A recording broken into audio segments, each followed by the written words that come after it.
रिद्धि सिद्धि के दाता सुनो गणपति। रिद्धि सिद्धि के दाता सुनो गणपति। आपकी मेहरबानी हमें चाहिए।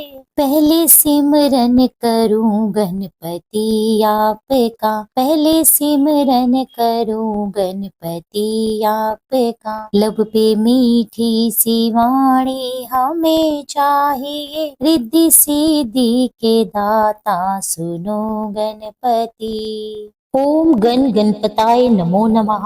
श्री सिद्धि विनायक नमो नमः। अष्ट विनायक नमो नमः।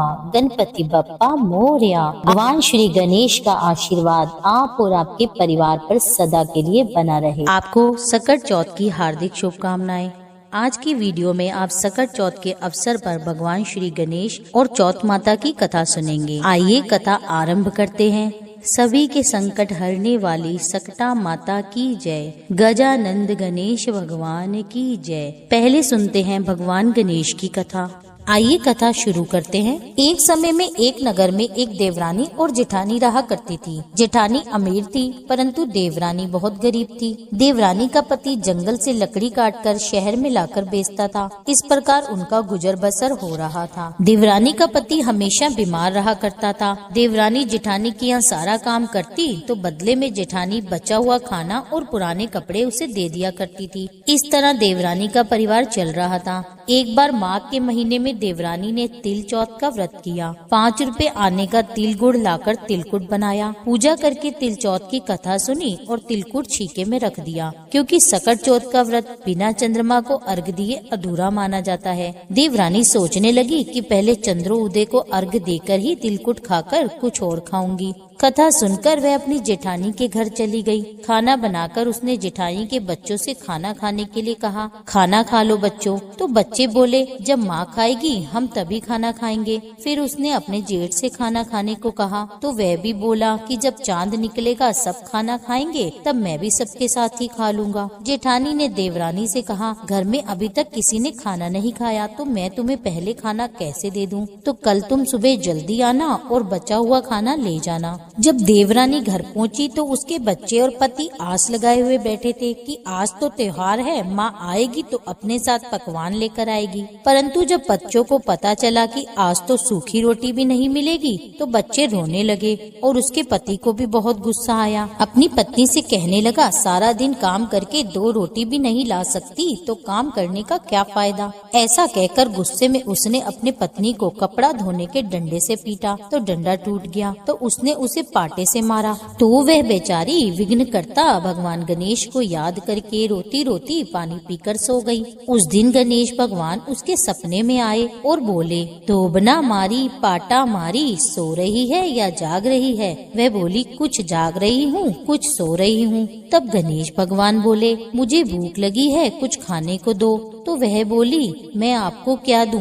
मेरे घर में तो अन्न का दाना भी नहीं है। थोड़ा सा पूजा का तिलकुट छींके में पड़ा है, आप वह खा लो। तिलकुट खाकर गणेश जी बोले, धोबना मारी पाटा मारी, निपटाई लगी है कहाँ निमटू? वह बोली, यह पड़ा घर, जहाँ इच्छा हो निमट लो। तब गणेश जी बच्चे की तरह बोले, अब कहाँ पहुँचूं? तब वे गुस्से में बोली, कब से तंग कर रहे हो, मेरे सिर पर पहुँचो और कहाँ पहुँचोगे? सुबह सवेरे जब उसकी नींद खुली तो वह हैरान रह गई। उसका पूरा घर हीरे और मोतियों से जगमगा रहा था। उसके माथे पर हीरे मोती जगमगा रहे थे। उस दिन वह जेठानी के यहाँ काम करने भी नहीं गई। फिर काफी देर तक राह देखने के बाद जेठानी ने अपने बच्चों को चाची को बुलाने भेजा। उसने सोचा कल खाना नहीं दिया इसलिए देवरानी बुरा मान गई। बच्चे बुलाने गए और बोले, चाची चाची चलो, माँ ने बुलाया है, सारा काम पड़ा है। तब वे बोली, बेटा बहुत समय तुम्हारी माँ का काम कर लिया, अब तुम अपनी माँ को मेरे यहाँ काम करने भेज दो।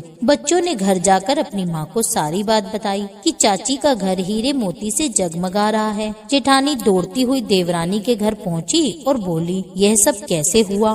देवरानी ने गणेश महाराज की सारी लीला जेठानी को बता दी। जेठानी लौटकर अपने पति से बोली, आप मुझे धोबने और पाटे से मारो। उसका पति बोला, अरे भली मानस, मैंने तो आज तक कभी तुम्हें नहीं मारा, अब मैं तुम्हें कैसे मार सकता हूँ? वह नहीं मानी और जिद करने लगी। मजबूरन उसके पति ने उसे खूब मारा। जेठानी ने खूब सारा घी डालकर चूरमा बनाया और छींके में रखकर सो गई। रात को चौथ विनायक जी सपने में आए और बोले, भूख लगी है, क्या खाऊं? जेठानी बोली, गणेश जी महाराज, देवरानी के यहाँ तो आपने सूखा तिलकुट खाया था, मैंने तो मेवे और देसी घी डालकर चूरमा बनाया है, छींके में रखा है, खा लीजिए। अब गणेश जी बोले, कहाँ निपटूं? जेठानी बोली, उसके यहाँ तो टूटी फूटी झोपड़ी थी, मेरे यहाँ तो महल है, जहाँ चाहे निमट लो। अब गणेश जी पूछते, इसे कहाँ पहुँचूं? जेठानी बोली, उसका तो गंदा सा माथा था, मैंने तो चमेली का तेल लगाया है, आप मेरे माथे पर पहुँचिए। धन की लोभी जेठानी जल्दी ही यह सोचकर उठी कि उसका सारा घर हीरे और मोती से जगमगा रहा होगा, लेकिन देखा तो पूरे घर में गंदगी फैली थी,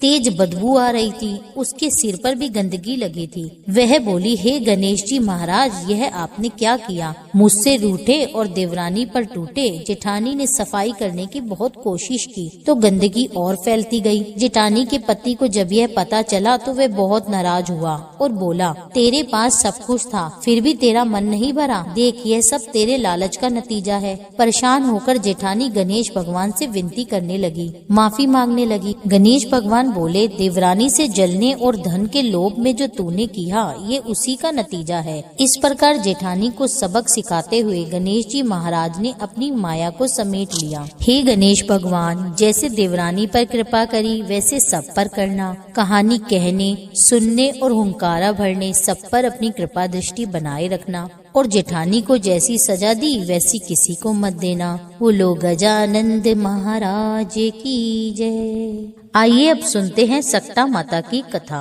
बोलिए सक्ता माता की जय। बिना चौथ माता की कथा के यह व्रत अधूरा माना जाता है। पौराणिक कथा के अनुसार एक गांव में एक सेठ और सेठानी रहा करते थे। उनके एक बेटा और बहू थे। बहू सबको भोजन कराकर फिर स्वयं भोजन किया करती थी।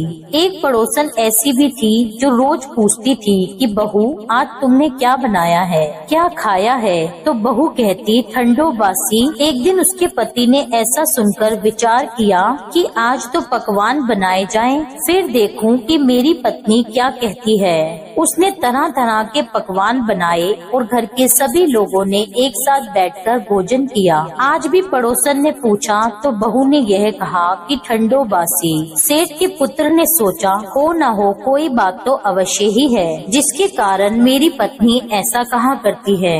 उसने अपनी पत्नी से पूछा, तुम रोज ठंडो बासी खाया ऐसा क्यों कहती हो, जबकि हम सब ने एक साथ बैठकर कई तरह के पकवान खाए। उसकी पत्नी बोली, हम जो खा रहे हैं वे बाप बूढ़ों की कमाई है। जिस दिन आप कमा कर लाओगे उस दिन मैं समझूंगी कि हम ताजा भोजन कर रहे हैं। एक दिन लड़के ने अपनी माँ से कहा, मैं बड़े शहर में कमाई करने जा रहा हूँ। माँ बोली, बेटा अपने पास इतना धन है कि खाया खत्म नहीं होगा। माँ के मना करने पर भी बेटे ने स्वयं कमाने का दृढ़ निश्चय कर लिया।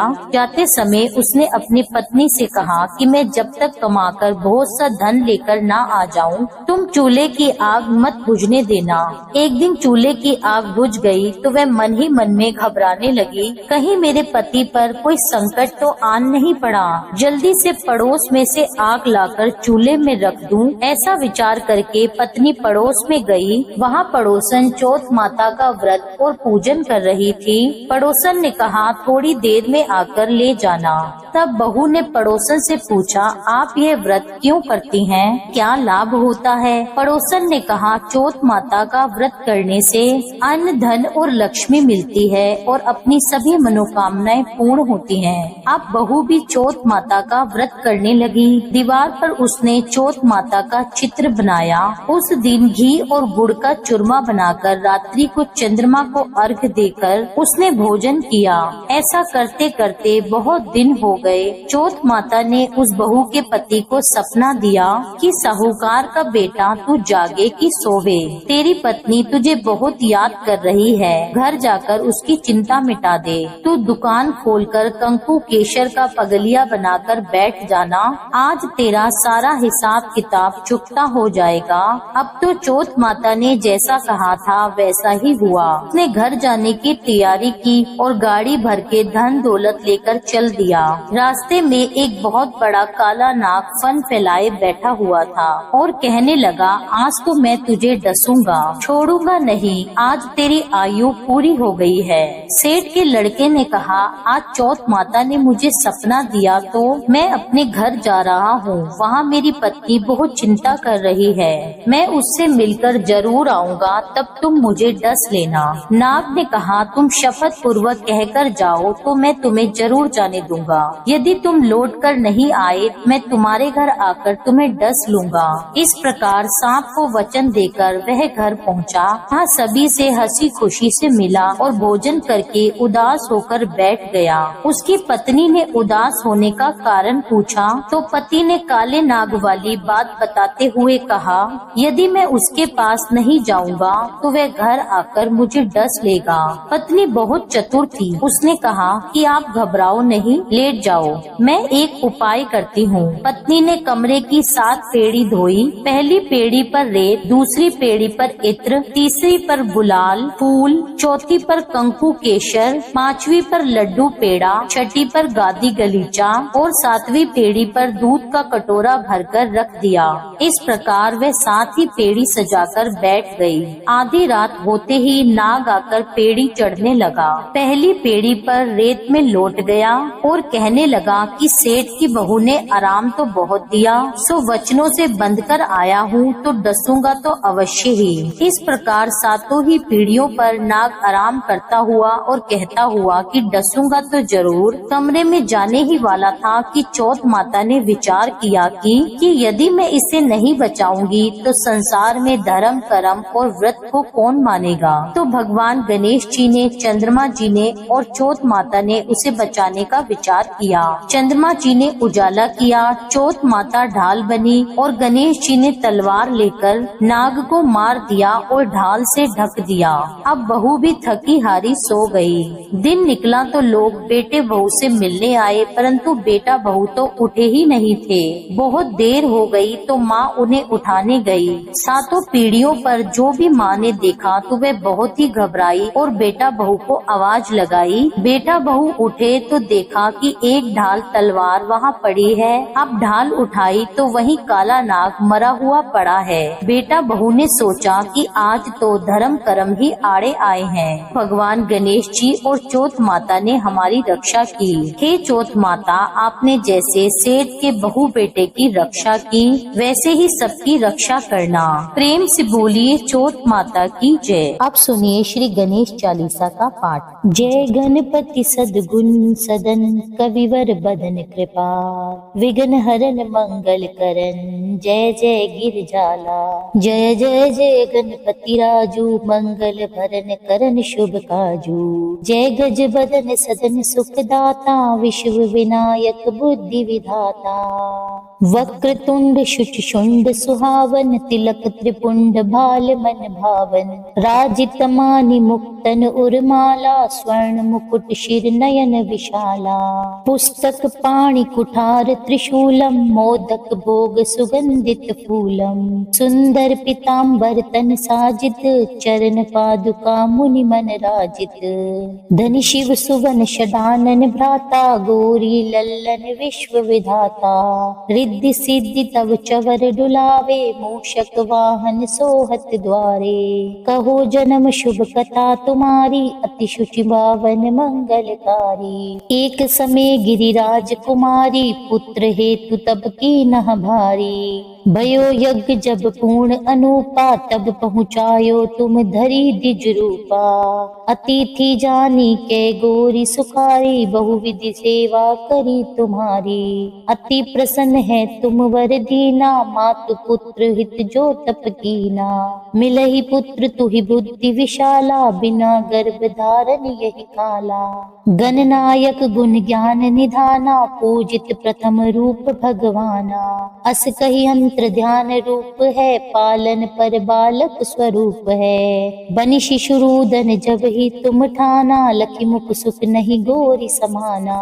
सकल मगन सुख मंगल गवही, नभ ते सुरन सुमन वर्षावहीं। शंभु उमा बहुदान लुटावहीं, सुर मुनि जन सुत देखन आवहीं। लखियति आनंद मंगल साजा, देखन भी आए शनि राजा। निज अवगुण गुण शनि मन माही, बालक देखन चाहत नाही। गिरजा कछु मन भेद बढ़ायो, उत्सव मोर न शनि तुहि भायो।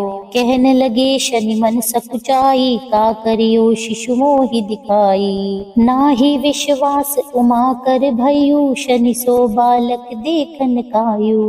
पड़त ही शनि दृग कोन प्रकाशा, बालक शिर उड़ गयो आकाशा।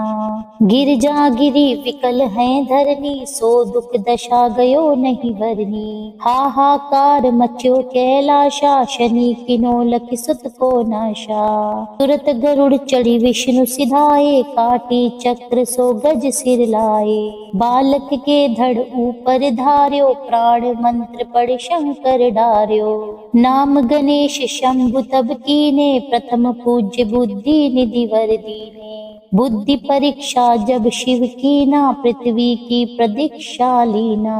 चढ़े षडानन भरमि बुलाई, रची बैठ तम बुद्धि उपाई। चरण मातु पितु के धर लीने, तिनके साथ प्रदीक्षण कीने। धनी गणेश कही शिव हिये हर्षे, नभते सुरन सुमन बहु बरसे। तुमरी महिमा बुद्धि बढ़ाई, शेष सहस मुख सके न गाई। मैं मतिहीन मलिन दुखारी, करहूँ कौन विधि विनय तुम्हारी। भजत राम सुंदर प्रभु दासा, लख प्रयाग ककरा दुर्वासा। अब प्रभु दया दीन पर कीजे, अपनी शक्ति भक्ति कुछ दीजे। श्री गणेश ये चालीसा, पाठ करे धर ध्यान। नित नव मंगल ग्रह बसे, लहे जगत सम्मान। संवत अपन सहस्त्र दश, ऋषि पंचमी दिनेश। पूरन चालीसा भयो, मंगल मूर्ति गणेश। बोलिए गणपति महाराज की जय। संकट नाशन भगवान श्री गणेश की जय। इस चालीसा पाठ के साथ इस वीडियो की समाप्ति होती है। उम्मीद करती हूँ यह कथा आपको पसंद आई होगी। वीडियो पसंद आई हो तो वीडियो को लाइक जरूर कीजिएगा। तो आज ही हमारे चैनल पर चौथ माता व्रत कथा की वीडियो भी अपलोड है, आप उसे भी जरूर से सुनिएगा। और वीडियो पर कमेंट कीजिए, भगवान गणेश की जय लिखिए। कमेंट और आपके लाइक से मुझे पता चलता है कि आप मेरी वीडियो को पसंद कर रहे हैं, मुझे अपना स्नेह दे रहे हैं। आप सभी का मेरी वीडियो में अंत तक बने रहने के लिए बहुत बहुत हार्दिक आभार। मिलती हूँ आपसे अगली वीडियो में, तब तक के लिए जय श्री राधे।